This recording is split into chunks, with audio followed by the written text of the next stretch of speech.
Nini everyone, Zabor here. I want to talk to you about Insta Magic.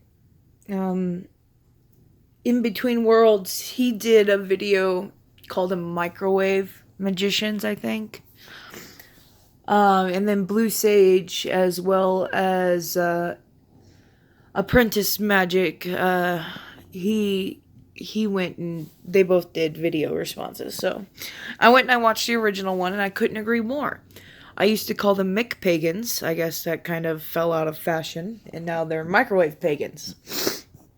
Basically, it's the instant gratification squad, as Blue Sage likes to call them. It's people who want those instant results without wanting to put in the work. It's that instant gratification. Now, there are people who become very apt at this, but their spells never seem to last. And, well, there's reasons for this.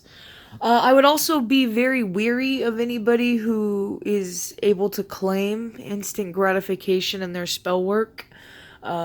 Because these people are usually so egotistical that they just don't put in the work.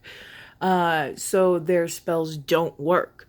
Like there's a rhyme and a reason that the ancients did this, and it all has to do with building power and making the spell last. Okay, so quite recently, I heard this McPagan talking about how they can build egregores instantaneously in their minds.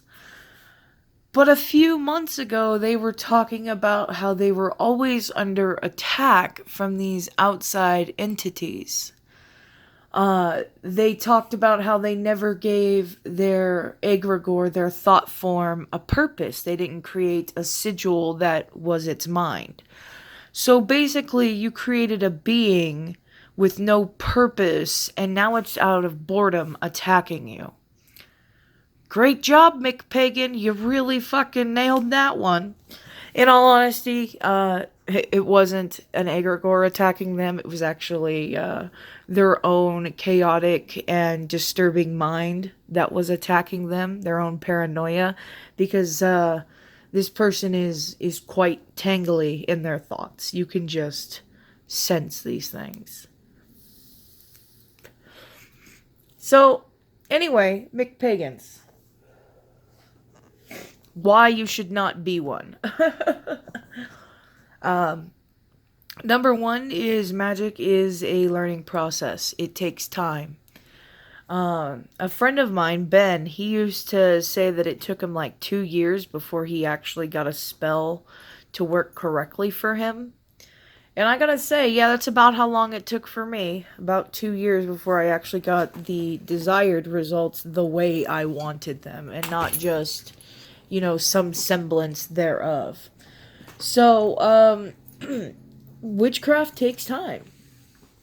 And, like I said, be wary of anyone who's claimed mastery over such a short period of time, because they're usually so egotistical they don't even practice.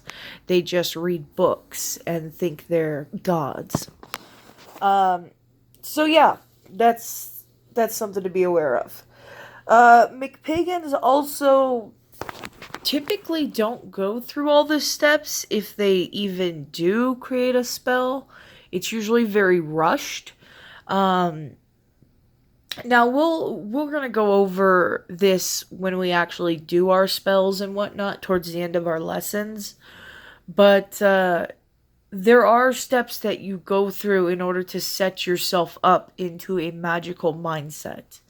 Now, Silver Ravenwolf actually called these triggers in a couple of her different books. I don't remember which ones, don't ask me, it's been a while. But I do remember that. And that's actually a very good way of describing it. It's triggering your mind to be ready for magic. It puts you in a certain sense of being and self. And these motions are used to do that. Like when I take my ritual baths before I perform spell work, it's because I'm ritually setting my body up for purity because it's something that is demanded. as well as spiritually putting myself up for a mindset of magical working, okay? It's the pre-ritual ritual. So that's what you gotta do. You gotta go through all the steps. You gotta understand all the steps. McPagans will usually skip ritual purity, skip protection, just call out to whatever god they feel like calling out to today, or angel or entities or whatever else they work with. And then they will claim that their magic is working, and they'll see signs everywhere that their magic is working.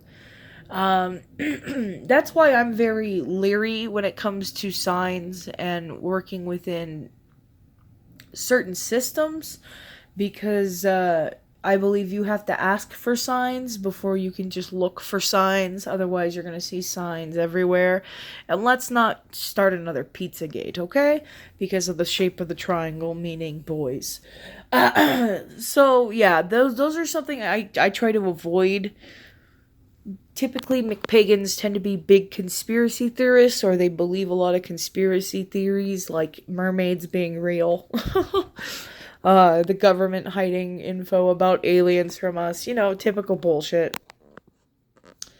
So yeah, those are just kind of my thoughts on McPagans and how fake they are.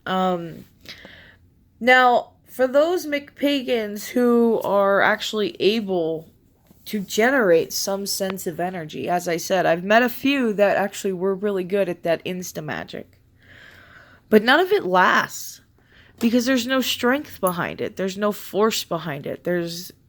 It's just a quick gratification right now kind of situation. And it'll go away quite quickly.